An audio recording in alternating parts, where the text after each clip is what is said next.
मेरे प्यारे बच्चों, जय हिंद। मेरे YouTube चैनल में आपका हार्दिक स्वागत है। आज हम लोग जो चैप्टर पढ़ने वाले हैं वो यूनिट एंड डायमेंशन जो रेगुलर चल रहा था, पार्ट 3 हम लोग पढ़ लिए थे। पार्ट 1, पार्ट 2, पार्ट 3, पार्ट 4 आज हम लोग देखेंगे।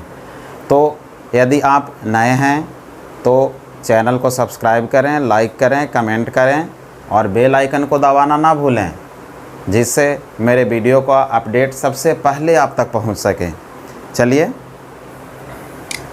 हम लोग मात्रक और बीमा में पहुंच गए हैं पार्ट 4 में। यदि जो नए स्टूडेंट हैं पार्ट 1, पार्ट 2, पार्ट 3 नहीं देखे हैं तो उनसे मेरा रिक्वेस्ट है कि सबसे पहले पार्ट 1, फिर पार्ट 2, फिर पार्ट 3 देखें, उसके बाद पार्ट 4 देखें, तो आपको बिल्कुल क्लियर समझ में आएगा, कोई समस्या नहीं होगा। क्योंकि मैं आप लोग के बता के रखा हूँ, मात्रक और बीमा इतना आसान है जिसका कुछ नहीं कहा जा सकता है। तो इसीलिए आप सबसे पहले पार्ट 1 से स्टार्ट करें तो बिल्कुल क्लियर हो जाएगा, कहीं कोई समस्या नहीं आएगा। चलिए, तो पार्ट 4 में सबसे पहला टॉपिक मैं लेके आ रहा हूँ, ऊष्मा, हीट। देखिए, ऊष्मा क्या होता है? ऊष्मा इंग्लिश में हम हीट बोलते हैं। उसका ऐसा ही मात्रक जानते ही होंगे आप लोग, सुने होंगे, कैलोरी होता है। ठीक है, बहुत सारे मात्रक होता है, सब मैं लिखा हूँ यहाँ पे। देखिए, ऊष्मा एक प्रकार की ऊर्जा है, एनर्जी है, ऊर्जा। तो ऊर्जा के बारे में तो आप लोग पढ़ लिए थे। मैंने ये बताया था कार्य एक प्रकार की ऊर्जा है, गतिज ऊर्जा मैंने काइनेटिक एनर्जी बताया था आपको, स्थितिज ऊर्जा आपको बताया था। ठीक है, ये सब ऊर्जा मैंने आपको बताया था, बहुत सारे तो सबका मात्रक और बीमा क्या था? इनका मात्रक जूल होता है। सीजीएस मात्रक क्या था? सीजीएस मात्रक अर्ग था। ठीक है, इस प्रकार से बताया था मैंने सबका। बीमा क्या था? तो ml²T-2 था। तो ऊर्जा भी, ऊष्मा भी एक प्रकार की ऊर्जा है, तो इनका भी मात्रक और बीमा सब वही होगा जो कार्य, गतिज ऊर्जा और स्थितिज ऊर्जा का जैसे मैंने बताया था, बिल्कुल टू वैसा ही करना है, जो कि ये चीज़ आप लोग पढ़ चुके हैं पार्ट 3 में। ठीक है, तो चलिए, इसको मैं डायरेक्ट लिख दिया हूँ। बाकी बनाने के लिए तो मैंने यहाँ सिखा ही दिया था आप लोगों को। पार्ट 3 में है कार्य, गतिज ऊर्जा, स्थितिज ऊर्जा, वहाँ से आप क्लियर करें।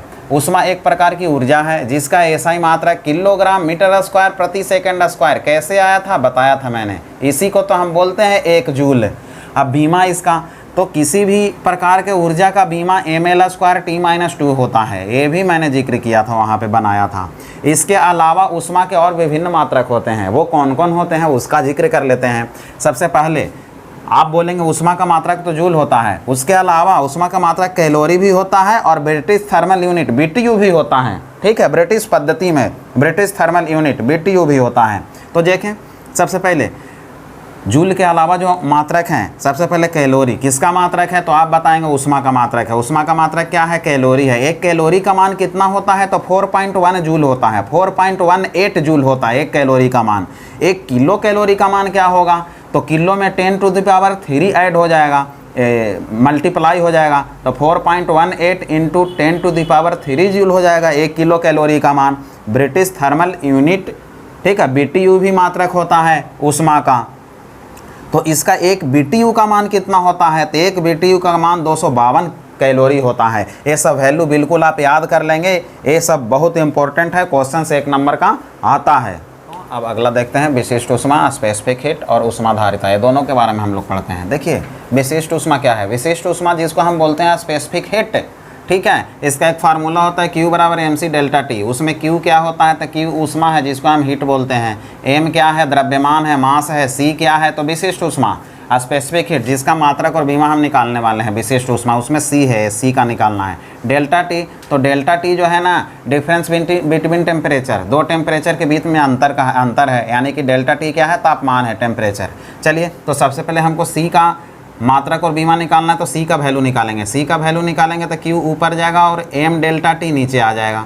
ठीक है, यहाँ से SI मात्रक निकाल लेते हैं। SI बोले तो MKS मात्रक। ये सब चीज़ें हैं ना, हिट पढ़ रहे हैं हम लोग। हिट हम लोग पढ़ रहे हैं। हिट में जितने भी भौतिक राशियां हैं सबका SI मात्रक ही पूछता है। CGS मात्रक, FPS मात्रक यहाँ से नहीं पूछा जाता है। तो हम लोग क्या करते हैं? SI पे ज़्यादा ध्यान देते हैं। चलिए, अब यहाँ शुरू करेंगे। एक Q क्या है? ऊष्मा है, और ऊष्मा का मात्रक क्या होता है? पता ही है, ऊष्मा एक प्रकार की ऊर्जा होता है। तो इसका मात्रक क्या होता है? तो जूल लिखेंगे आप। द्रव्यमान का मात्रक क्या होता है? तो किलोग्राम लिखेंगे आप। टेम्परेचर का मात्रक क्या होता है? तो केल्विन लिखेंगे आप, केल्विन लिखेंगे। ये हो गया। ठीक है, ये हो गया मात्रक। इसको चेंज भी हम कर सकते हैं क्योंकि हम जानते हैं कि 1 जूल का मान कितना होता है, तो किलोग्राम मीटर स्क्वायर प्रति सेकेंड स्क्वायर। ये मैंने बताया हूँ ना आपको, कार्य ऊर्जा पढ़े थे उस टाइम बताया था। ठीक है, तो जूल के जगह लिखते हैं किलोग्राम मीटर स्क्वायर और बटा सेकेंड स्क्वायर लिखा जाता है। उसके बाद नीचे क्या है, तो किलोग्राम है इंटू केल्विन है।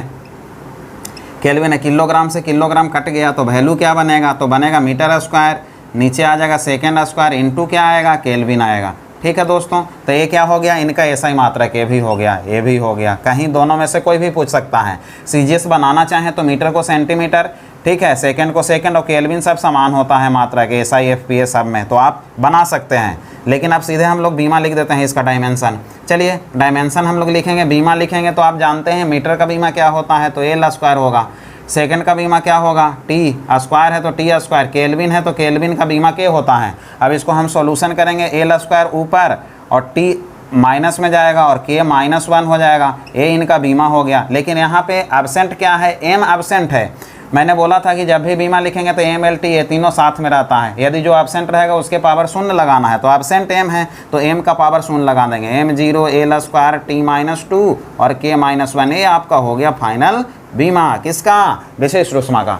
चलिए अब ऊष्माधारिता में आ जाते हैं। ऊष्माधारिता को इंग्लिश में हम लोग बोलते हैं थर्मल कैपेसिटी, ऊर्जा को एनर्जी, तापमान को टेम्परेचर। चलिए यहाँ से एसआई लिखेंगे, एसआई बोले तो एम के एस मात्रक। आप जानते हैं ऊर्जा का मात्रक क्या होता है, तो बोलेंगे कि ऊर्जा का मात्रक तो जूल होता है। तापमान का मात्रक क्या होता है, तो केल्विन होता है, तो जूल प्रति केल्विन हो गया इनका मात्रक। इसको चेंज भी कर सकते हैं आप। जूल को क्या लिखेंगे, तो आप जानते हैं 1 जूल को तो हम लिखते हैं किलोग्राम मीटर स्क्वायर और प्रति सेकेंड स्क्वायर, ये लिखते हैं किलोग्राम मीटर स्क्वायर प्रति सेकेंड स्क्वायर लिखते हैं। यहाँ पे वैल्यू चेंज भी कर सकते हैं, जूल के जगह लिखते हैं किलोग्राम मीटर स्क्वायर प्रति सेकेंड स्क्वायर, नीचे में क्या है, केल्विन है। ठीक है, तो इसको सॉल्यूशन करके लिख देते हैं किलोग्राम मीटर स्क्वायर ऊपर आ जाएगा और नीचे में क्या आ जाएगा, second square into kelvin, second square into kelvin आ जाएगा। ये हो गया आपका, ये भी मात्रक हो गया, ये भी मात्रक हो गया। दोनों में से कोई भी पूछ सकता है लेकिन ज़्यादा ये पूछता है, मोस्ट इंपॉर्टेंट ये है जूल प्रति केल्विन। चलिए इनका बीमा लिख दीजिए। बीमा लिखेंगे तो बीमा डायमेंशन कैसे लिखा जाएगा, तो आप जानते हैं किलोग्राम का बीमा होता है कैपिटल एम, मीटर का बीमा होता है एल, स्क्वायर है तो स्क्वायर हो जाएगा, सेकंड का बीमा टी होता है, स्क्वायर है स्क्वायर कर देंगे, केल्विन का बीमा के होता है के कर देंगे, ऊपर लगा के लिख देते हैं। ये नीचे वाला को हर में जो है उनको ऊपर करके लिख देते हैं, तो एम एल स्क्वायर हो जाएगा, टी स्क्वायर है तो टी -2 हो जाएगा, के पावर कुछ नहीं तो 1 माना जाता है तो -1 हो जाएगा। ये इनका बीमा हो गया। चलिए विशिष्ट ऊष्मा और ऊष्माधारिता क्लियर हो गया।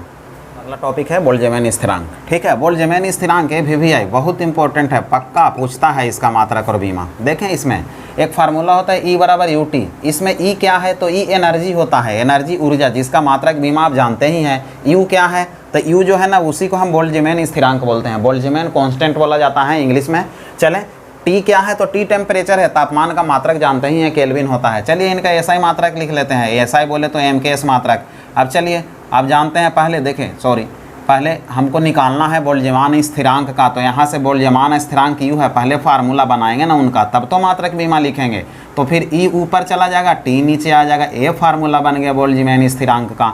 अब हम SI बोले तो MKS लिखेंगे, यहाँ से लिखेंगे। चलिए अब जानते हैं कि एनर्जी का मात्रक क्या होता है, तो किलोग्राम मीटर स्क्वायर। चलिए इसको ऐसे लिख देते हैं, एनर्जी का मात्रक जूल भी तो होता है ना, पहले जूल लिख देना हम लोग, जूल होता है। तापमान का क्या होता है, केल्विन, तो आप बोलेंगे जूल प्रति केल्विन तो होगा, जूल प्रति केल्विन ही तो होगा इनका मात्रक। इसके बाद इसको चेंज भी कर सकते हैं, क्योंकि आप जानते हैं कि 1 जूल हम बोलते हैं कितना को है, तो 1 जूल बोलते हैं किलोग्राम मीटर स्क्वायर और प्रति सेकेंड स्क्वायर को बोला जाता है। तो अब यहाँ पे वैल्यू लिख देते हैं, जूल के स्थान पर किलोग्राम मीटर स्क्वायर और प्रति सेकेंड स्क्वायर अपॉन क्या होगा, केल्विन होगा। अब इसको सॉल्यूशन करेंगे तो क्या बनेगा, किलोग्राम मीटर स्क्वायर ऊपर चला जाएगा और सेकेंड स्क्वायर और इनटू केल्विन, ये चीज़ हो जाएगा, ये भी इनका मात्रक हो जाएगा। अब बीमा लिखेंगे हम, बीमा कैसे लिखा जाएगा, तो बीमा यहाँ से भी लिख सकते हैं, जूल यानी कि ऊर्जा, ऊर्जा का बीमा क्या होता है, ml² T -2 होता है। केल्विन तापमान, केल्विन का बीमा क्या होता है, के होता है, ये के ऊपर जाएगा तो क्या होगा, माइनस में हो जाएगा, तो ml² T -2 और के माइनस क्या हो जाएगा, 1 हो जाएगा। ये आपका बीमा हुआ। ठीक है दोस्तों, इस प्रकार से इनका मात्रक ए आया है, बीमा ए आया है, एक और मात्रक ए आया है और बीमा ए आया है, जो कि ये चीज़ आप देखे थे अभी जस्ट इसके पहले जो अपन पढ़े थे, क्या बोलते हैं, थर्मल कैपेसिटी, ठीक है, ऊष्माधारिता, वहाँ भी हम लोग ये सब चीज़ें देखे थे। ठीक है, बिल्कुल सेम था, ऊष्माधारिता में भी, थर्मल कैपेसिटी में भी मात्रक यही था, ये भी मात्रक था, और बिल्कुल बीमा भी बिल्कुल दोनों का सेम था। तो इस प्रकार से नोट में हम लोग ये चीज़ याद कर लेंगे, क्योंकि ये VVI बन जाएगा, क्वेश्चन से यहाँ से बना सकता है। ठीक है, वो क्या लिखेंगे, तो ऊष्माधारिता हम लोग क्या बोलते हैं, थर्मल कैपेसिटी, सॉरी,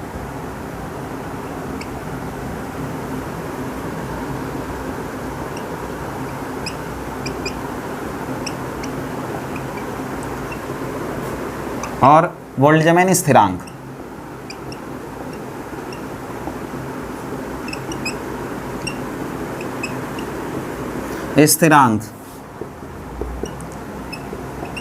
का सभी मात्रक तथा बीमाएं एक समान होती है।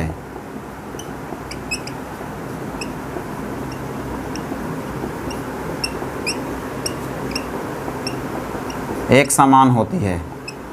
इस प्रकार से आपको ये दोनों समझ में आ गया होगा कि दोनों बहुत इंपॉर्टेंट हो गया, ऊष्माधारिता और बोल्ट्जमैन स्थिरांक, क्योंकि दोनों का मात्रक और बीमा एक समान है।